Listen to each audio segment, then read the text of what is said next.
Prosperity is more than wealth. It's fullness. It's alignment.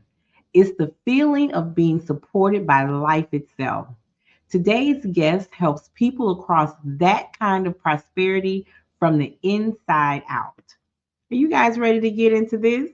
Let's go. Here we go! Nicole Johnson, Nicole Johnson, Nicole Johnson, let's go! And welcome to another episode of Prosperity Conversations. I am the Nicole Johnson, and today's conversation is for anyone who is craving clarity, alignment, and a deeper sense of purpose. You guys know I am all about clarity, and clarity comes in the doing. And my guest today is Sally Ann Martinez, the founder of Heaven's Light Wellness, an intuitive healer, mentor, and guide who helps people reconnect. Ooh, I love that. With their inner wisdom, release what no longer serves them, okay? And move through life with clarity, confidence, and spiritual grounding. You guys clap it up and welcome Sally Ann to the stage. Hello, Sally Ann. Yeah. How are you? I am fabulous, Nicole. How are you today? I'm What an honor to be here. So glad to have you. I am doing wonderful. So I am so excited to have you here with us. When I put out the call for these conversations, I would not answer. I did not know who would answer. But what I love that what I am seeing is the alignment. So when you talk about clarity and alignment, you are in the right place. We are doing the right thing, and I'm glad to have you. So I will jump right into where we always start with our guests and ask you, what does prosperity mean to you? Well, we are so amazingly aligned, I have to tell you. Like the universe just puts people together, right? Because especially this week, I really feel like I've been using the word value instead of prosperity. Like, what is your value? How are you valuing yourself, your life? How do you feel value from other people? And yeah, of course, money makes the world go round, right? Like, yeah, you need money so you can eat, but money's just another energy source. It's another way of people getting value, of feeling prosperous in their life, but it is not the sole way. It is just one little component of what prosperity is in your life. Because is it alignment? Is it how you're surrounded by your tribe, right? The people that love and support you and cheer you on. Is it about having like those healthy relationships with work or socially or friendship even, and knowing that you're guided in a certain way, which all deals with self-love, right? Self-awareness, being aware of what you really need. So for me, prosperity is really like this beautiful balance of what I want in my life. I love that. I love that because, as you know, when we had our first formal introduction, my part of that, what my mission is to help women define and achieve what financial freedom looks like to them, and in doing so, it be depending on the individual that outlook is different, right? So you have people who are setting financial goals, career goals. You know, their goals are about their children. Their goals aren't really even about them. But you know, you Mhm. have some people who are older and their goal is, how do I deal with retirement? How do I get there? So that's the fun part for me, is the variety of what those goals are. But Sally, I hear when we talk what you're talking about, I hear something a little bit more deeper. I hear something more spiritual when you start talking about inner self. So let me ask you this. What was the moment where you realized that prosperity was more spiritual than financial for you? Are you ready? I'm ready. Let go. Let go. Here we go, girl. Um, actually, I think I've always had some of this inside of me. I've always been very spiritual. I had my spiritual awakening, if you will, when I was 20 and I was in college. And realized my gift, that, I was clairvoyant, that I saw spirit, felt it, um, hear it, live with it every day. And it was just kind of like, oh, yeah, okay, this is part of my life. Of course, it was always part of my life, but when you don't know what you don't know, That's doesn't right. You everyone's don't know what you don't grandmother, know. you know, exactly. So it's like, oh, I just thought everyone's grandma had dreams and told you what was going to happen, or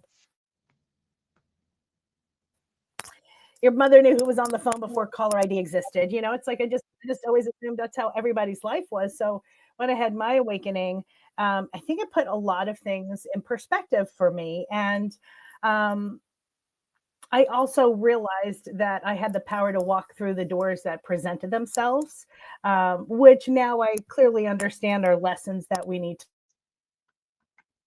to learn, and opportunities to learn, because you may be on your path, but heck, this door is going to show up and you have to decide to walk through it. So now that I'm, well past my 50s, I look at that and say, oh, yeah, I was very blessed with a prosperous life because I had no fear. Because I was like, oh, door opportunity, go, go, go, Mm-hmm. go, go, like Okay. all through my 20s and 30s and 40s. And so it was, feel really blessed that I get to talk to my guardian angels every single day, that they get to influence my life in different ways every single day. Okay. I love that. And so to receive that or feel that at such a young age, 20 is like the crossover. People are still trying to, they're trying to get to their 21st birthday so they can have a big bang. You know what I mean? But when they Exactly. start coming into, 21, 22, they're just like a deer in headlights. Where am I going? But for you, you had this awakening at a very young age. How did you feel about that? And how did you really harness what was happening to you? I was very lucky because I was in college and I knew I was having a beautiful experience. I knew my life was where I wanted it to be. So I didn't have that, like, am I in the right place? Which I think is a big life bucket. And my family was very supportive. So there's my other little, like, life bucket. So when this kind of happened to me, um, I was able to, well, I went into training actually, much to my mother's credit, within months of realizing what was happening, because I thought I was going crazy. And I called her in a panic and said, you have to come pick me up. I think I'm going crazy. And she's like, chill, what's going on? And I explained everything to her. And she was like, ugh, you're just psychic. And I'm like, what? Like, I don't know what you're talking about.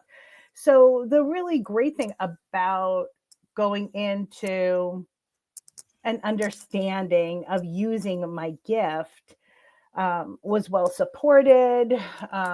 People didn't think I was crazy, at least not my family, which at that point was the most important thing. I mean, I was brought up Roman Catholic. So this is a big no no. Matter of fact, like 4 years ago, I got fired from the Catholic Church because of what I do, and I laugh at it. Because I have no fear of God, right? Like, he is my best friend. I don't fear him anymore. I respect him like crazy, but I don't have fear, because I have faith. And so this moment when I was 20 has really kind of formed my entire life. I have two kids and two adults. They're adults. They're not even young adults now. And I remember when my son was like 16, and I brought him to the same training I had. And he looked at me on day one. He said, I get you now. I'm like, yeah, like, this has formed who I am in a very beautiful way. And so I am pretty fearless. Like, I'm streetwise.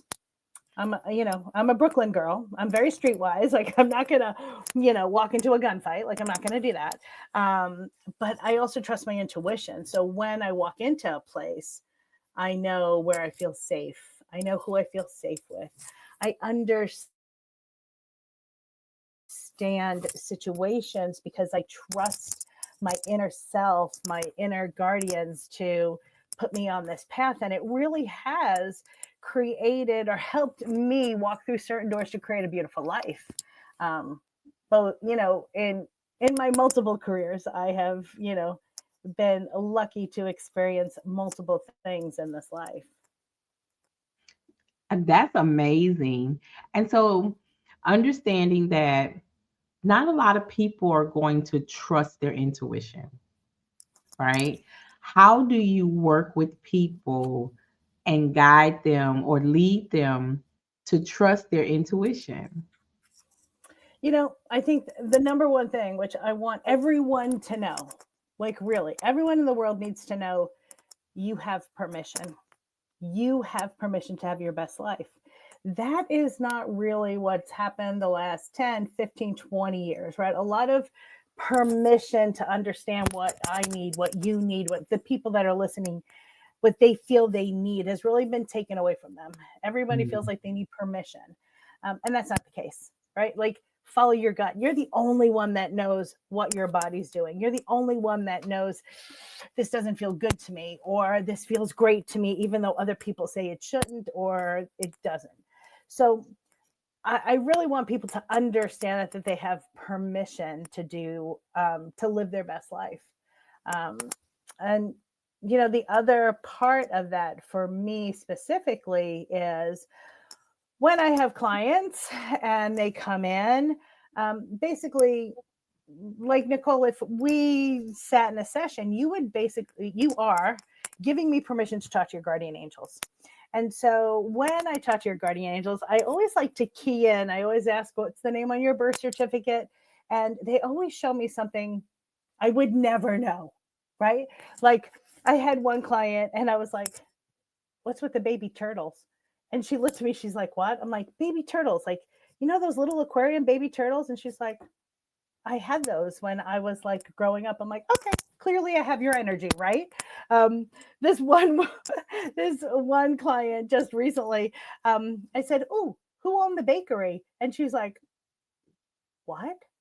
I said, yeah, who worked or owned a bakery expert with that string, that red and white string? She's like, that was me when I was 14. I worked in an Italian bakery.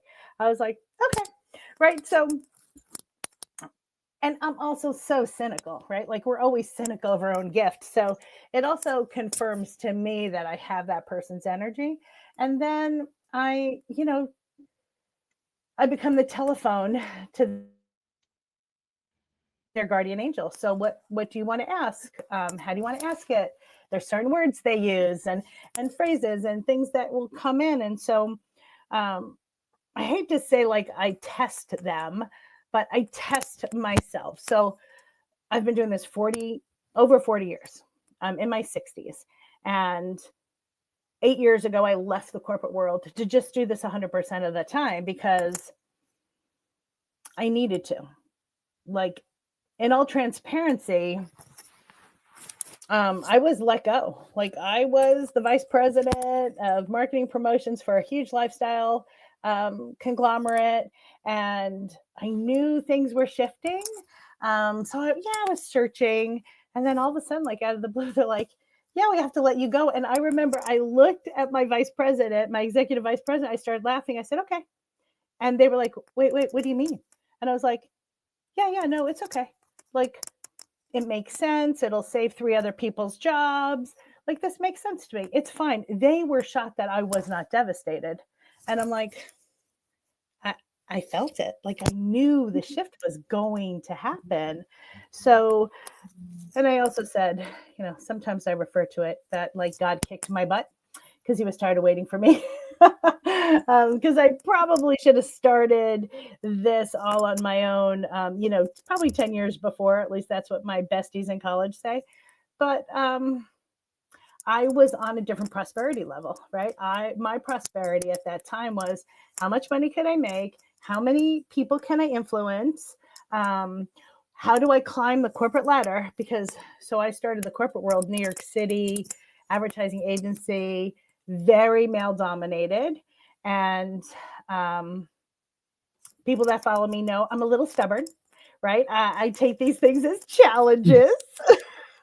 I'm very type A personality. And so for me, I was like, "Pah, I can I could play with the boys. I could be a big fish in a small pond. I can do that." And so that's what I was going after. And when the shift happened for me, I mean, I knew it. I knew that it was going to happen. I was in a very I have been in very blessed roles where I get to be very philanthropic and still achieve, the goals that are set, and still help that corporate world. But like, I played well in the corporate world. But when this happened, yeah, there's like this crazy story. There were 13 jobs. I literally was laid off, and we all said, "I'll have a job in an hour." Like, this is not a problem. Like, I can have a job in an hour. I am well known in my community. I know mayors and vice presidents of large radio stations. And like, I was on TV like 3 times a week. Like, this wasn't going to be a problem. And a month later, I'm doing Reiki on a friend. And I'm like, what the heck is going on? It's 13 job opportunities. Well, as I started counting and I got to 13, I started to laugh because that's like, I call it my love number. So I wound up being married on the 13th, and it was the wrong month. I wasn't supposed to get married in June. I was supposed to get married in March. And my son showed up 2 weeks early on a 13. And my daughter, like, unplanned. And then my daughter showed up 3 days late on a 13. So I was like, okay, 13 is my number. And then realizing that like 13 job opportunities that should have been slam dunks, like no brainers, didn't happen. And I was like, what am I supposed to know? How am I supposed to think of it? And again, I was healing a friend of mine. I was doing Reiki and energy work because I've been working with energy for 40 years. I'm a Reiki master, teacher. And she's like, that's because I think you're doing what you're supposed to be doing. And it was totally the light bulb. And here I am, 8 years later, feeling blessed for the thousands of people that I've helped. And I wrote a #1 bestseller and was voted like, #1 in the Phoenix area for holistic health, and top 25 in the state, and top 250 in the country. And so my prosperity bucket, or reference to prosperity, really changed. And when I embraced it, and it took 13 ridiculous no's for me to wake up, then I realized, you know what? Prosperity is sitting on the couch at 3 o'clock, which who sits on the couch? Like, I don't do that in a week because I'm working 80 hours a week. I have all these things to do. I'm so important. So to realize how that shift in prosperity and value for myself happens was really like the biggest eye opener to like this very beautiful and full life that I have. I love that. That is almost like a full circle. So your number Mhm. is 13. My number is 4. So yeah, my number is 4. My daughter is was born 4 days after her father. Her birthday is May 4th. My son is June 4th. I'm July 4th. And my grandson is August 4th. Oh my goodness. And then there were 4 of us in the family. Um, I am my mother's oldest child. She had 4 children. I am my father's youngest child. He had 4 children. So, Oh my yeah. gosh. So I 4 is love definitely my number. 4 is my number. it. So, and we look for symbolism and different things to give us guidance and things like that. So when I started paying attention to 4, I immediately, what does 4 mean in the Bible? Let me see what that means, because I did my business free for 7 years, and 7 years marked completion. So that was enough. It was enough. And then I legitimized it. And so, with helping people, I think what you and I both are doing is helping them understand what is their passion, what is their motivation, what is it that keeps them going to reach that goal. And in part of what I do, I tell them all the time, and they just laugh at me when I say this. A lot of what we do is therapeutic, but I'm not your therapist. They don't 100%. seem they don't believe me. So I had to bring in a therapist to let them know she's not your therapist, but does seem to be your counselor. Right? So when I look at people in the public trying to figure out how to make the next move. And so, Sally, and we have somebody that's listening, watching us on YouTube, and they are at a point in their lives where they seem to be stuck. Okay. They don't know what that next move is. And this could be for any walk of life. This could be career. This could be relationship. This could be just getting to know myself. What Mhm. would you tell them to do? I'm going to say breathe, I like that. right? It's taking a moment because being stuck isn't stuck forever. It's the breath between the next chapter. And it's fear, right? It's some type of fear base about going forward. So when we breathe, take a moment, take inventory. And I mean belly breathe, like learn how to use your gut, not your shoulders when we breathe, right? Right. When you can breathe and really become clear and present, it's not always the easiest thing to do. Right. But when we do that, we can see what's in front of us. We can see how the landscape is moldable. And we can understand, okay, I'm right here.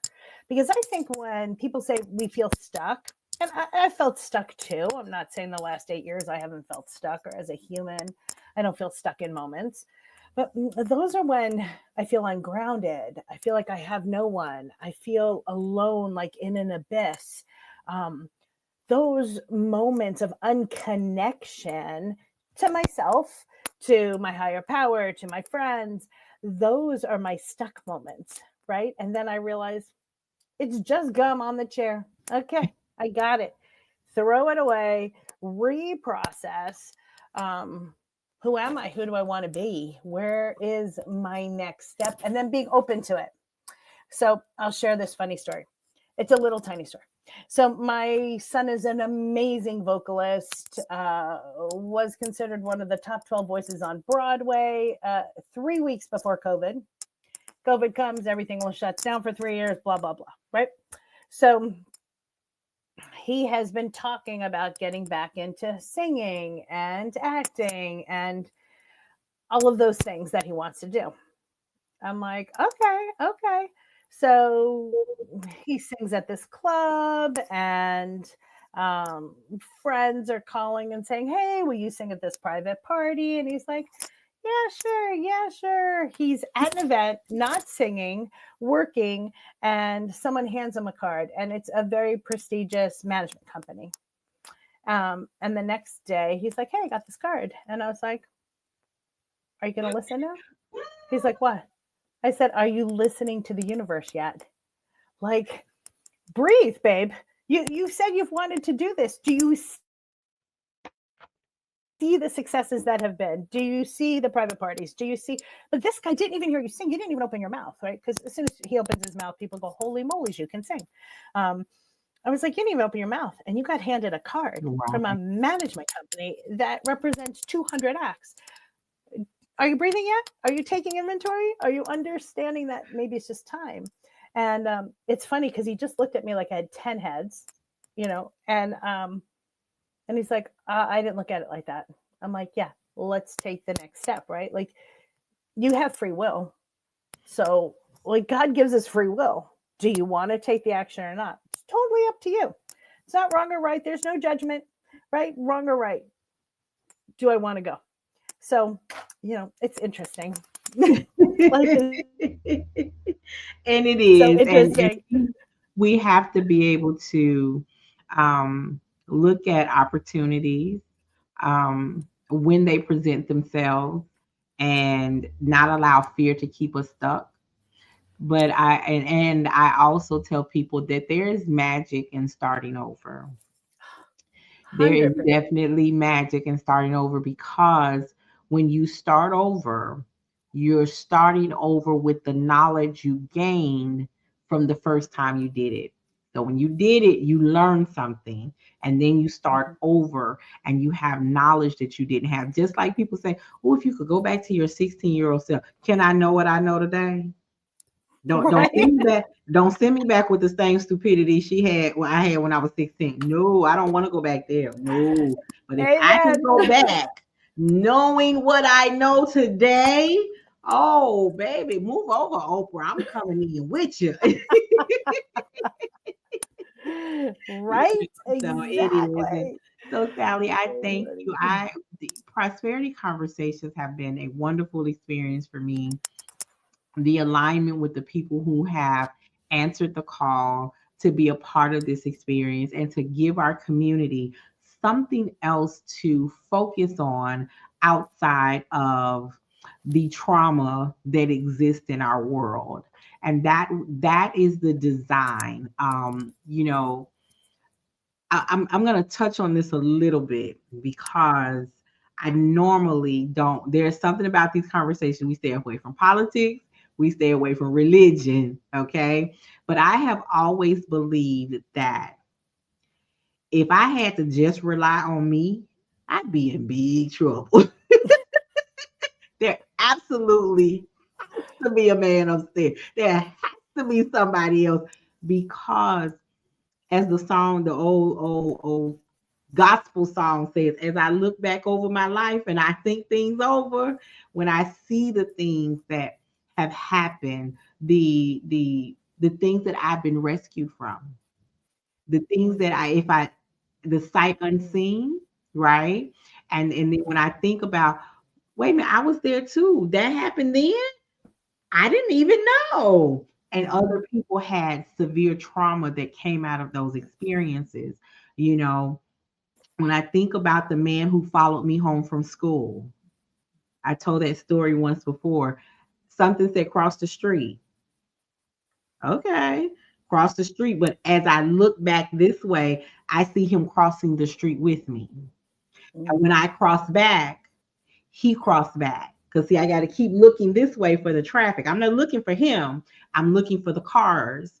And then I realized I've crossed the street twice, and he's crossed with me. But it was that voice that said, cross the street.